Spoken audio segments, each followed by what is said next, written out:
gratidão a Deus, nosso Pai Celestial, pela nossa vida física, pela nossa vida espiritual. As portas se abrem a todo aquele que tem fé e amor e põe em prática os ensinamentos de Jesus. A semente chamada Evangelho e a peça. Semeaste na terra a semente chamada amor. Já é chegada a hora de colher os frutos que Jesus semeou. Alimente a vossa alma na luz da fé, amor e caridade, nas páginas do Evangelho. Jesus nos traz a mensagem. Faça da vossa parte e da minha lhe ajudarei. Amai-vos uns aos outros como eu vos amei. Convido a todos vós a fazer uma prece, agradecendo a Jesus a semente chamada Evangelho.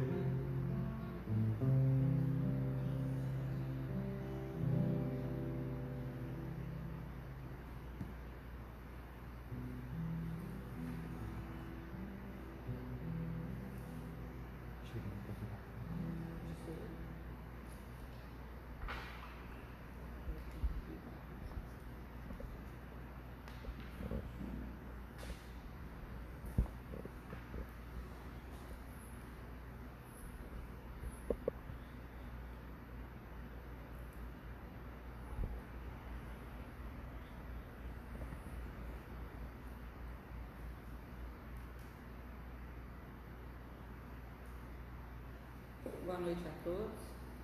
Eu gostaria inicialmente de agradecer ao Servo pela oportunidade de trabalho nesta noite e também de parabenizar a essa equipe por estar brindando esse tema nesse mês de setembro, em que é dedicado à prevenção desse assunto que durante tanto tempo foi tabu, que é o suicídio. Nós faremos uma abordagem focando mais no aspecto do suicídio ser uma transgressão à lei maior de Deus, que é o dom da vida. Fomos presenteados com uma oportunidade nova e precisamos fazer jus a ela. Vamos falar também um pouquinho dessa importância, o porquê de abordar, porque é um assunto tão tabu que às vezes as pessoas não sabem nem dados sobre isso.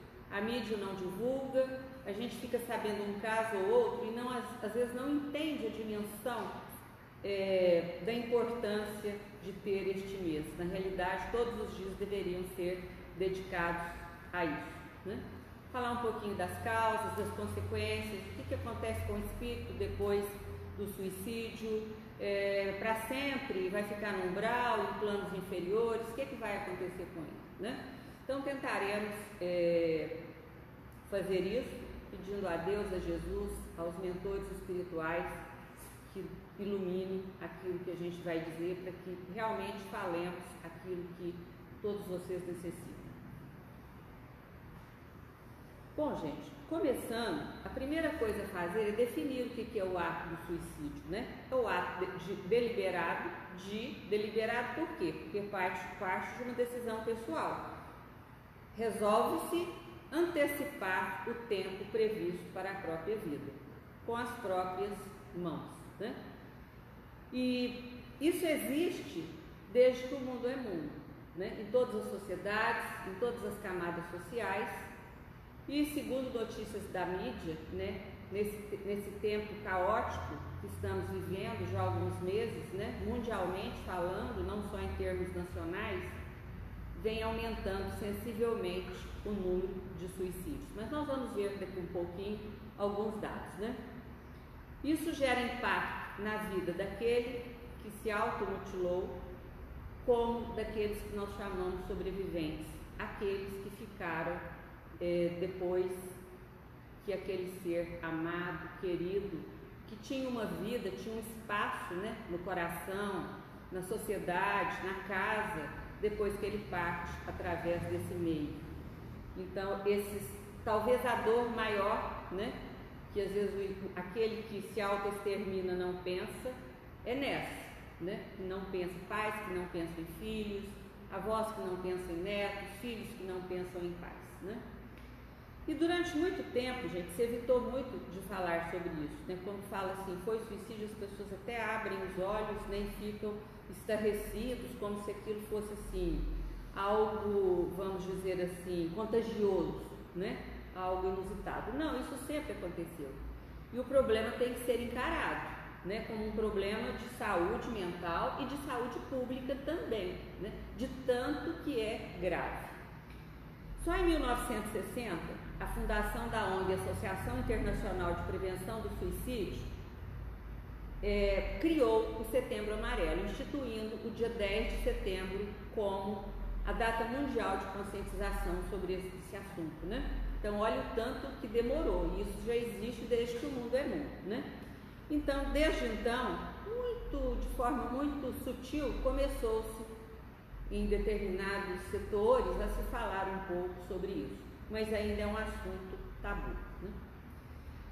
Bom, gente, vamos ver os dados do Ministério da Saúde para a gente ter noção da importância e da importância que tem o SEVA ter dedicado este mês a isso, né? Tanto que é importante.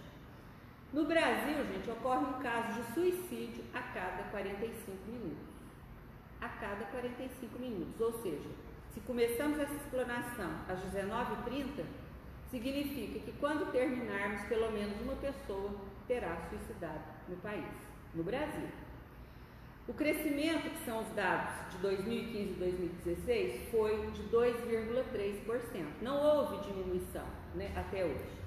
12 mil casos por ano em 2016. 12 mil pessoas perderam a vida através do autoextermínio.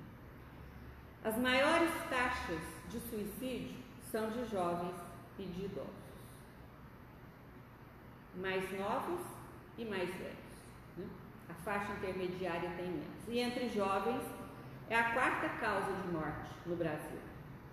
Vejam que a taxa é bastante alta, né? E o maior suicídio ainda é da área masculina, com 79% de homens. E de tentativa de suicídio, aquelas tentaram, mas que não chegaram a consumar, foi de mulheres. E o Brasil, gente, até hoje ainda não tem um plano de prevenção nacional ao suicídio. Isso é muito triste, né? Pensa-se tanto em saúde, né? Deveria-se pensar nisso também, que é uma questão de saúde pública, né? E no mundo, gente, a situação é pior. Segundo os dados da OMS, a cada 40 segundos no mundo, somando-se, alguém interrompe a própria vida. Então, a cada 40 segundos, ou seja, antes de um relógio dar uma volta por inteiro de 60 segundos, uma pessoa se auto-extermina. E a cada 3 segundos ocorre uma tentativa de suicídio. Não dá tempo da gente piscar. Imagina, gente. Isso, dados de 2014 e 2016. Não estamos falando, porque não temos os dados desse período de pandemia. 1 milhão de suicídios por ano. O mundo perde 1 milhão de pessoas por ano. O número de óbitos provocados, autoprovocados, é muito maior do que os causados por homicídio, aqueles que tiram a vida um do outro em qualquer hipótese, certo?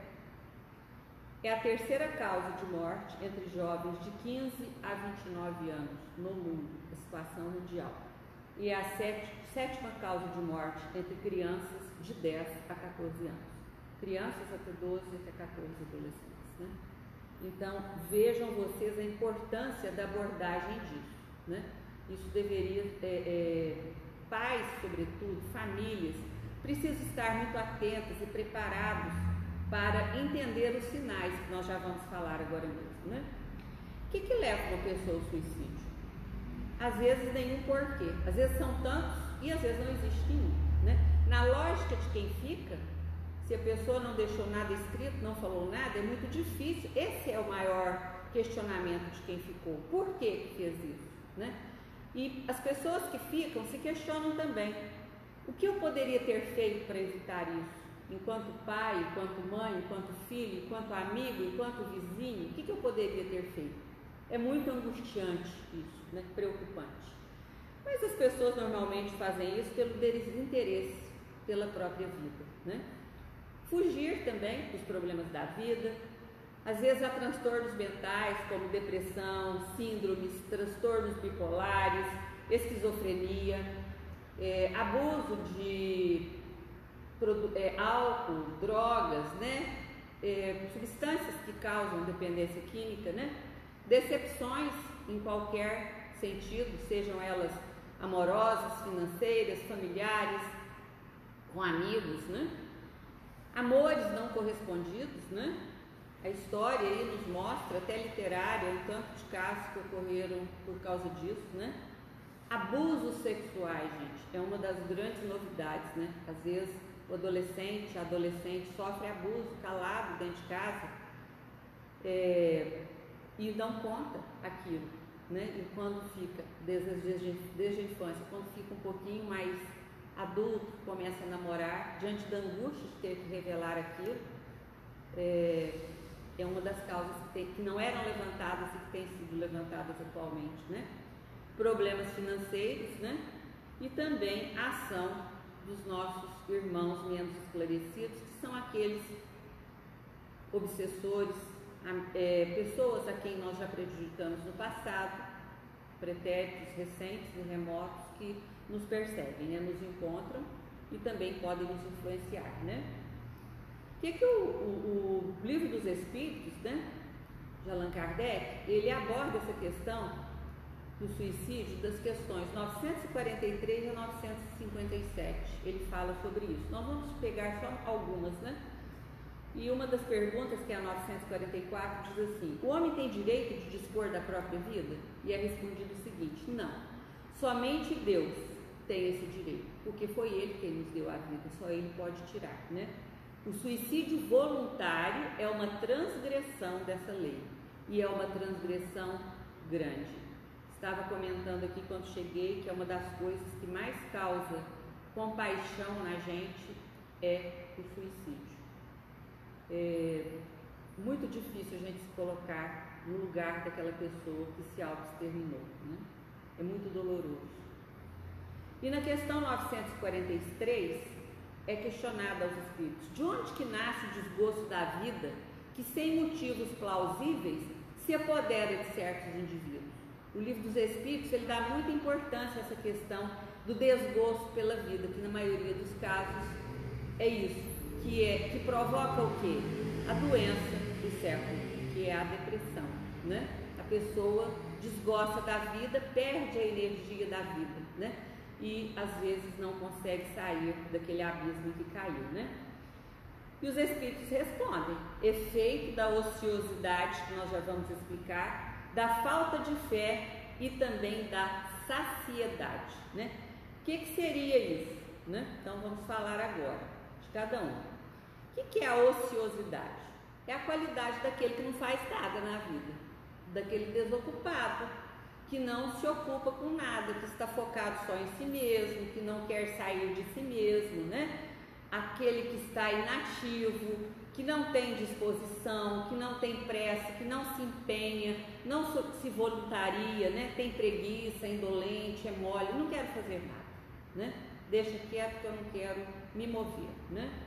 A pessoa, gente, que procede assim, ela não vê objetivo na vida, ela não tem estímulo nenhum, né?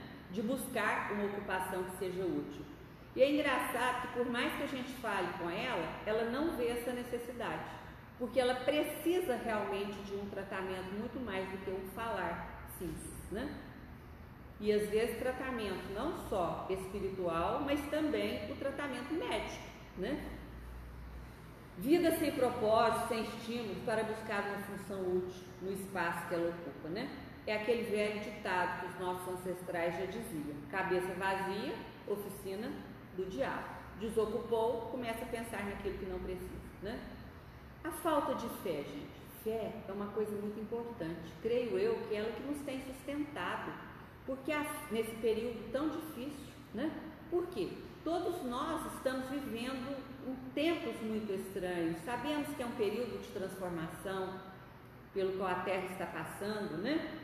Mas muita coisa nós não entendemos e temos que estar fortalecidos nessa fé. O que é essa fé? Essa confiança, essa crença, essa credibilidade que temos de que Deus, né, algo superior, né, quem tem outras crenças, né, Ele vai nos ajudar a sair dessa.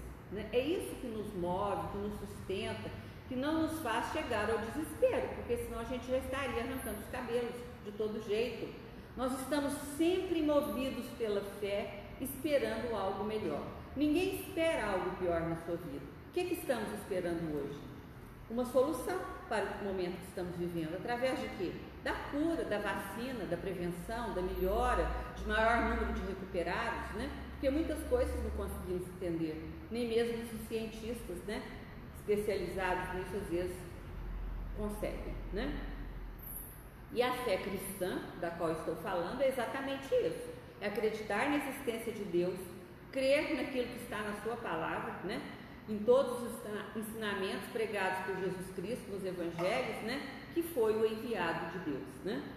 Então a falta de fé, gente, a falta dessa crença em algo mais leva ao vazio espiritual. E é esse vazio que às vezes a pessoa sente e que ela não consegue encontrar essa esperança que nós temos, né? Nós temos que arrancar essa esperança de dentro da gente para podermos continuar a sobreviver, né? E a saciedade, né? O que é isso, né? É aquela pessoa que já tem tudo, acha que já praticou tudo na vida e já se dá por satisfeito. Eu não tenho mais nada para fazer aqui. Eu já tenho tudo materialmente, financeiramente, já construí a família. Então começa a nascer dentro dela um sentimento de indiferença.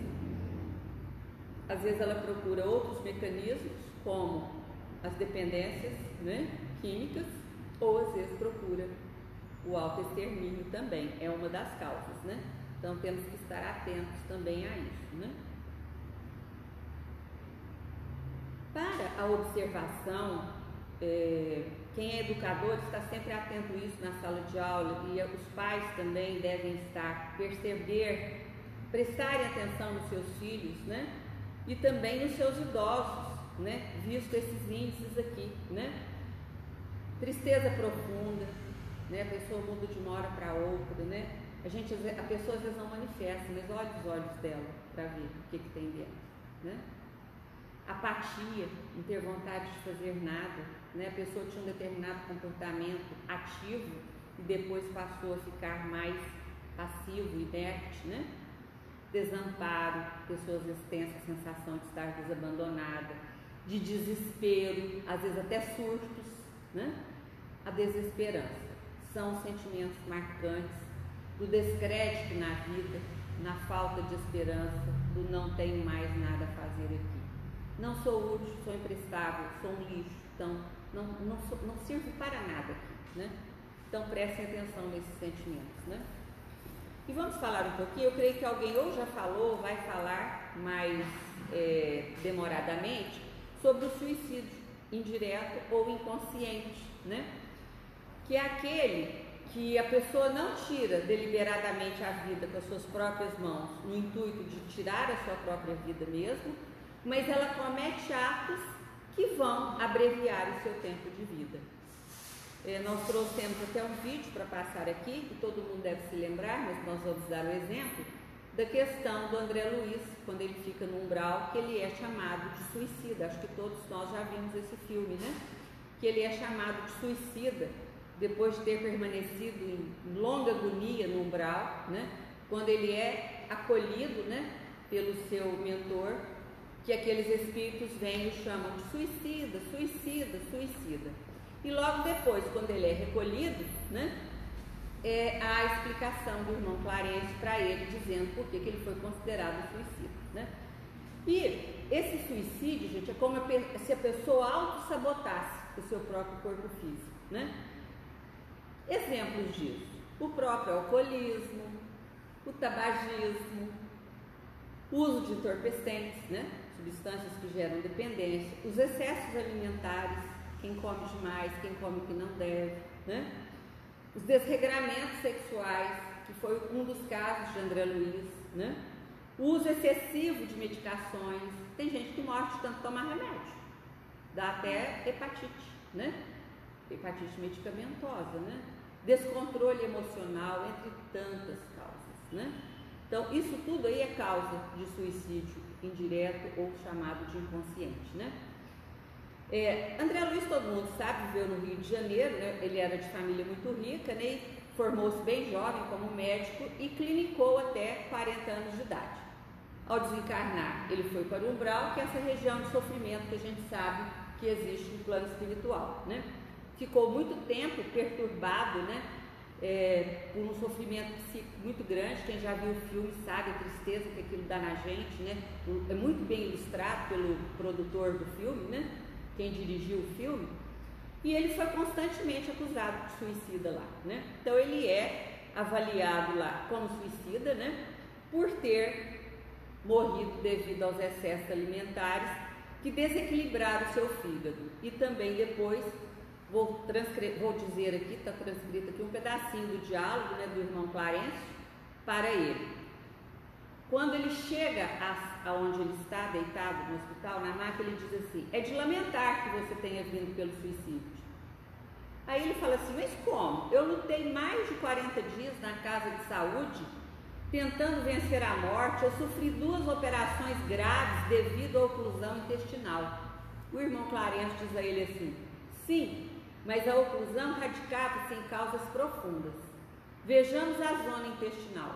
A oclusão derivava de elementos cancerosos e estes, por sua vez, de algumas leviandades do meu estimado irmão no campo da sífilis. Então ele tinha também uma doença sexualmente transmissível, né?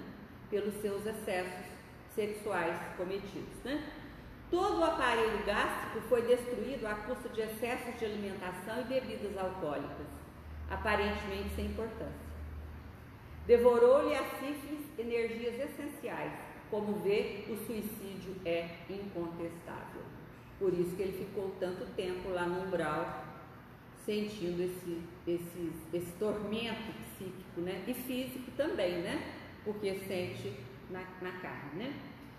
Na carne, entre aspas, né? Livro dos Espíritos, na questão 952, a pergunta é a seguinte: comete suicídio o homem que perece vítima de paixões que ele sabia que haviam de apressar o fim, porém a que já não podia resistir por havê-las o hábito mudado em verdadeiras necessidades físicas?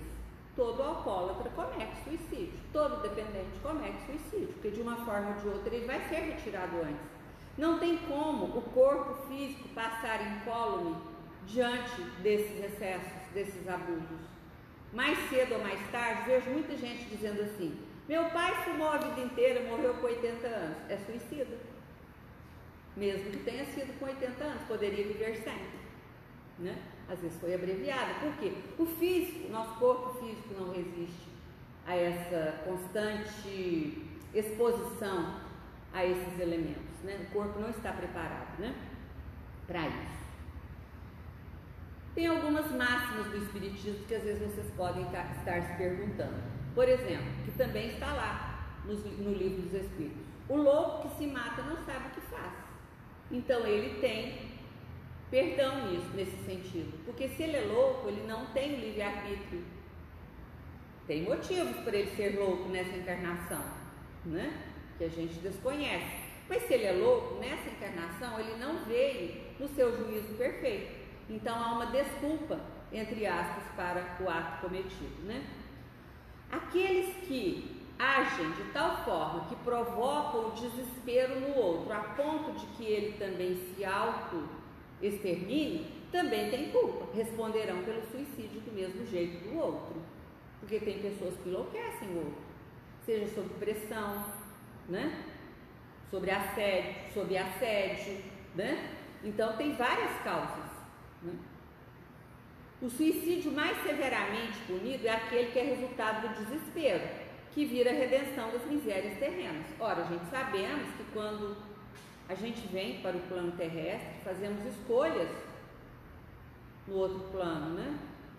E esse desespero, temos a compreensão de que seja qual for, ou ele é resultado de minhas escolhas nesta vida, ou ele é resultado de escolhas pretéritas que eu me propus agora efetuar o resgate. Então o que temos que ter? Paciência, fé, resignação, vai passar. Tudo passa, né? O Chico já dizia isso, tudo passa. Quem abreviar a vida voluntariamente por se ver diante de uma morte terrível e inevitável, também responderá por não ter aguardado o tempo fixado por Deus para a existência. Também é questão do Livro dos Espíritos. É aquele, por exemplo, que tem uma doença e está em estado terminal, está sofrendo muito o corpo e fala, vou tirar a minha vida, vou abreviar. Às vezes ele precisaria de mais 5 dias para fazer o resgate daquilo que ele planejou, uma encarnação inteira, e não consegue por questão de 5 dias, né? Aqueles que, não podendo suportar a perda dos entes queridos, se matam na esperança de se juntarem a eles, atingem o seu objetivo? Nunca. Eu vou morrer porque fulano morreu, então eu também vou tirar a minha vida porque eu vou encontrá-lo onde ele está. Pelo contrário, distancia-se mais ainda, porque o outro, se perdeu a vida de forma natural, vai estar num plano muito diferente desse que atentou contra a própria vida, né? Então vai causar ainda mais distanciamento dessa alma querida que foi antes, seja por qualquer motivo, né? Então isso é o que diz o Livro dos Espíritos, né? Pagarão também com todas as aflições possíveis, né, que a sua consciência lhe provocará depois, né? Aliás, dizem que, já vi isso na literatura espírita, que a maior angústia do suicida é depois, quando ele chega no outro plano, ele verificar que 2, 3 dias depois, aquele problema pelo qual ele teria tirado da sua própria vida seria resolvido de alguma forma, né?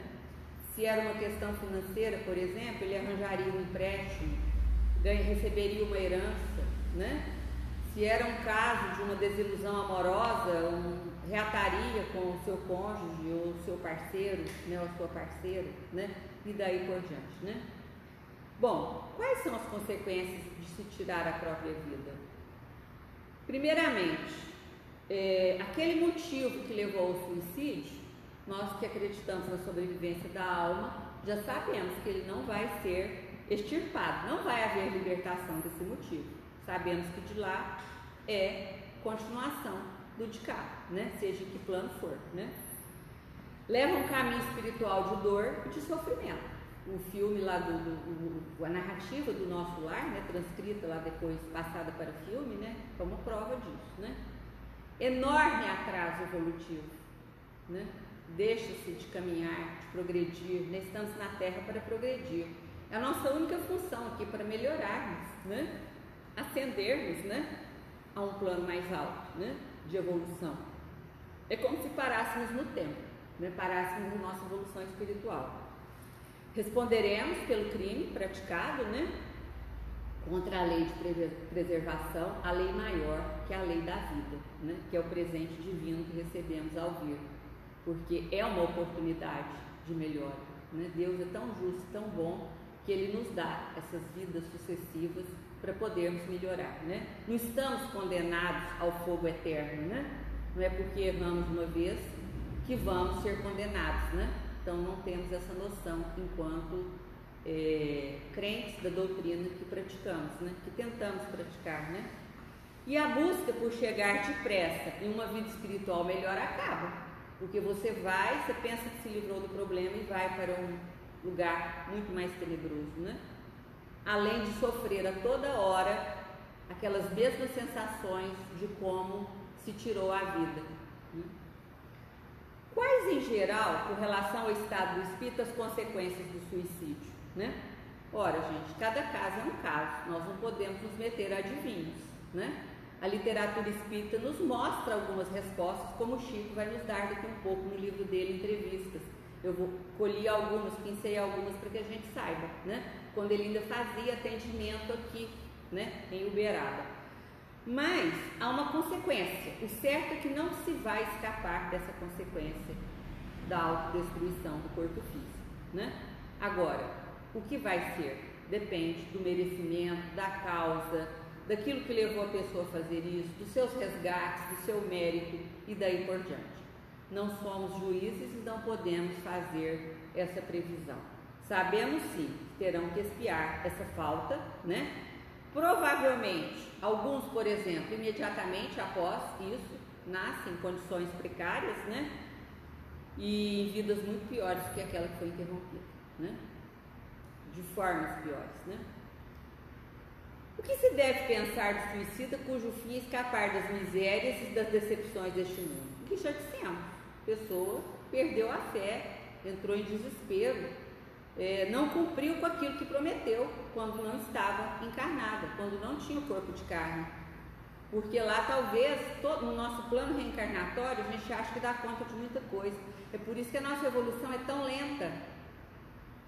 Vamos caminhando a passos de tartaruga, porque nosso corpo físico não dá conta de absorver tudo de uma vez, mas lá nós achamos às vezes que damos, né?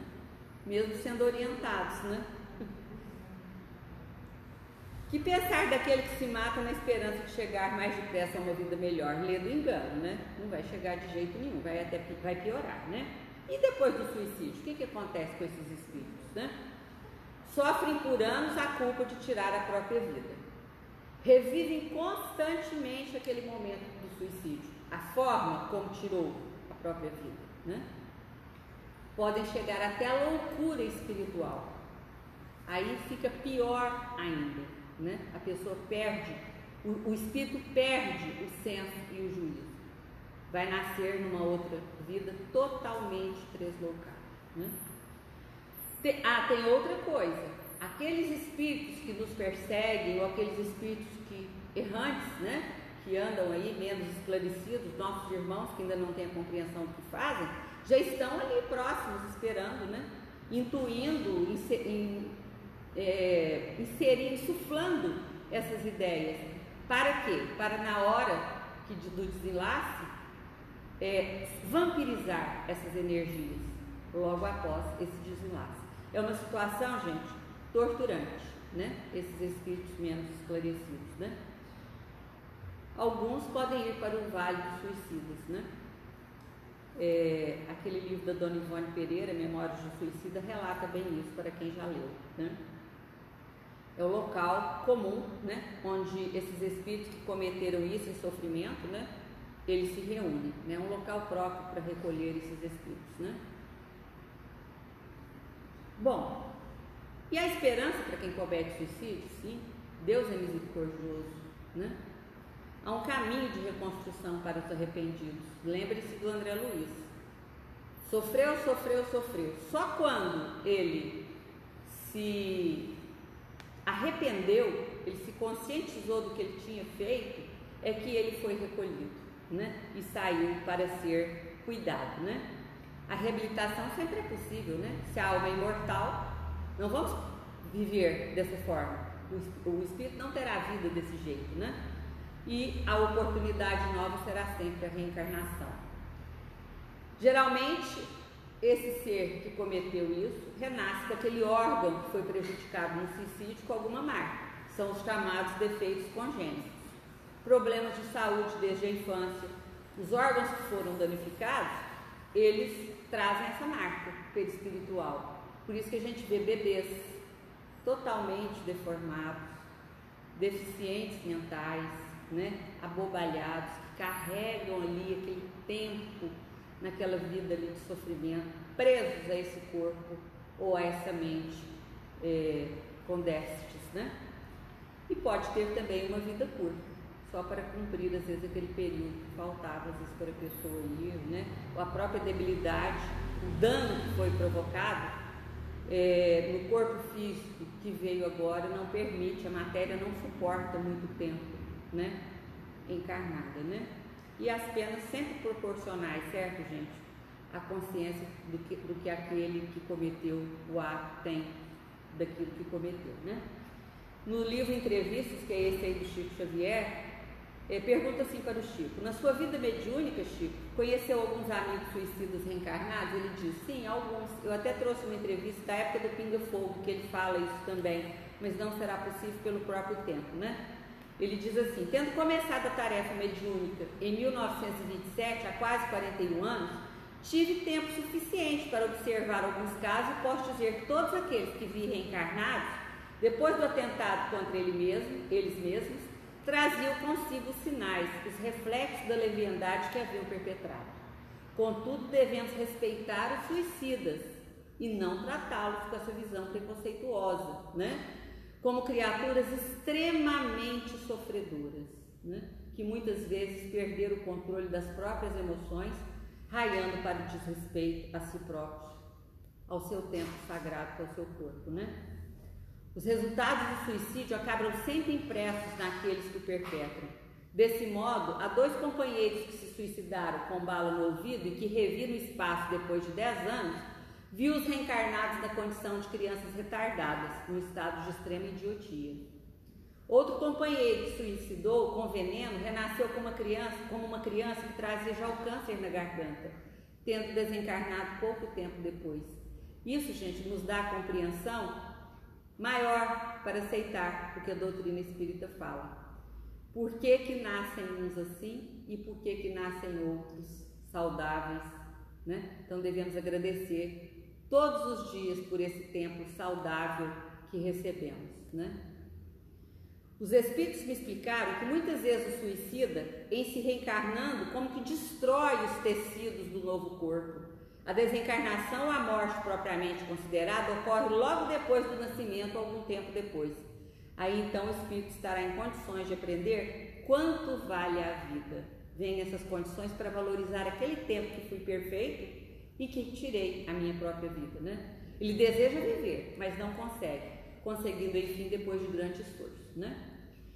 Ainda diz assim: aproveitando a oportunidade de seu profundo conhecimento da matéria, nós perguntamos: os espíritos acham que o sofrimento dos suicidas decorre do castigo de Deus? Não. Não decorre de um castigo de Deus, porque Deus é a misericórdia infinita, é a justiça perfeita, né?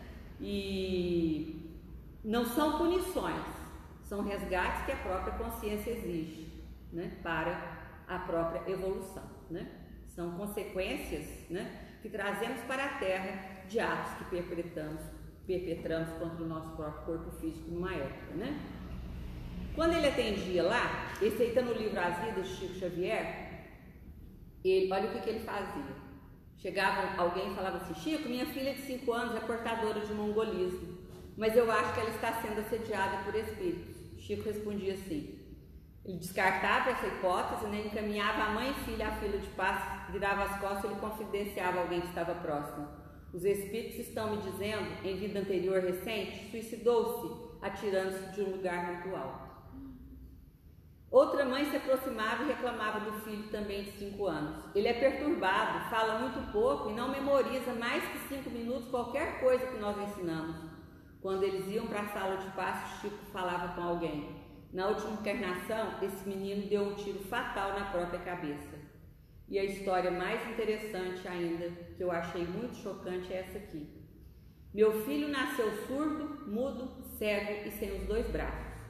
Agora está com uma doença nas pernas e os médicos querem amputar as 2 para salvar a vida dele. Chico pensava numa resposta quando Emmanuel soprou no seu ouvido. Explique a nossa irmã que este nosso irmão em seus braços suicidou-se nas 10 últimas encarnações e pediu antes de nascer que lhe fossem retiradas todas as possibilidades de se matar novamente. Agora que está aproximadamente com 5 anos de idade, ele procura um rio, um precipício para se retirar. Avise que os médicos estão com a razão, manda cortar as pernas. As 2 pernas dele serão amputadas, em seu próprio benefício. Olha, para evitar, aí nós terrenos vamos encarar o quê? coitado, ele já nasceu com tanto problema que vai ter que amputar a única coisa que ele tinha, que eram as pernas, porque desconhecemos o seu passado, né? As suas vidas pregressas, né? Bom, gente, para terminar, o que devemos fazer para evitar o suicídio quando pensarmos nisso ou alguém próximo de nós estiver com esses sintomas? Tentar desenvolver uma ocupação útil no mundo. Cabeça vazia, oficina do diabo. Buscar tratamento médico se for um transtorno mental, médico mesmo, gente, com remédios, né? Procurar ajuda espiritual também. Não silenciar, se aí está falando besteira, não vai acontecer nada disso não. Vai acontecer, né? Amparar-se nas famílias e nos amigos, quem está pensando nisso, né? Abrir-se, né? Fortalecer-se na fé para manter o equilíbrio emocional, né? Resumindo, o suicídio é, portanto, a fuga de si mesmo, por qualquer razão, né? Mesmo de forma indireta ou inconsciente, ele foge aos poucos de si mesmo e se autodestrói, né? A existência física é uma oportunidade única, cada existência física é uma oportunidade única, né? De vida que temos para progredir, né? E os sobreviventes, aqueles que ficam tão transtornados, adoecidos, com uma alma estilhaçada, né? O que fazer? Orar, gente. Deus é bondade infinita e, portanto, não permite ter essa certeza, né? Que suas criaturas sofram indefinidamente e que esse sofrimento poderá ser abreviado mais rapidamente à mercê de orações sinceras, cheias de amor, de todos quantos querem que se restabeleça o bem. Então só podemos fazer isso, né? E para terminar, aquela frase célebre de Chico Xavier: ninguém pode voltar atrás e fazer um novo começo, mas qualquer um pode recomeçar e fazer um novo fim. Recomecemos todos os dias, gente, independentemente do erro que praticamos, daquilo que cometemos ontem. Todos os dias é uma oportunidade de vida, é uma nova oportunidade que Deus nos dá de sermos melhores, de sermos diferentes. Boa noite a todos, obrigada pela atenção.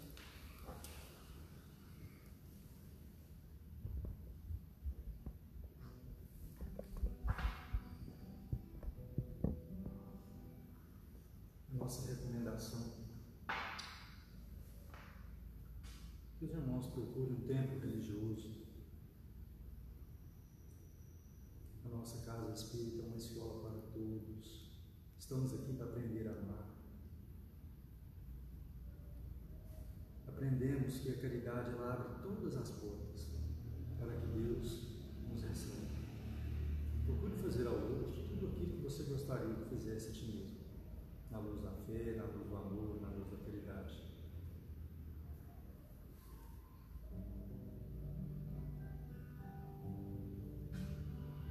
Tenho fé, peço a Deus, realize, Senhor, o sonho meu. Eu quero cantar, levar mensagem de amor à luz das almas. Oh, meu Deus, desejo que a música envolva-nos com amor, paixão e ternura. A minha vida não teria sentido se eu não compartilhasse todo o amor que sinto. Amo a vida e agradeço a Deus pelas melodias que me concedeu. Liberte-se de toda mágoa e rancor. Deixe prevalecer, meus irmãos, o sentimento de amor. Desejo que seja compartilhado este sentimento nobre e abençoado. Ame a vida, faça o bem, compartilhe o amor, você também. Liberte-se de toda mágoa e rancor. Deixe prevalecer, meus irmãos, o sentimento de amor.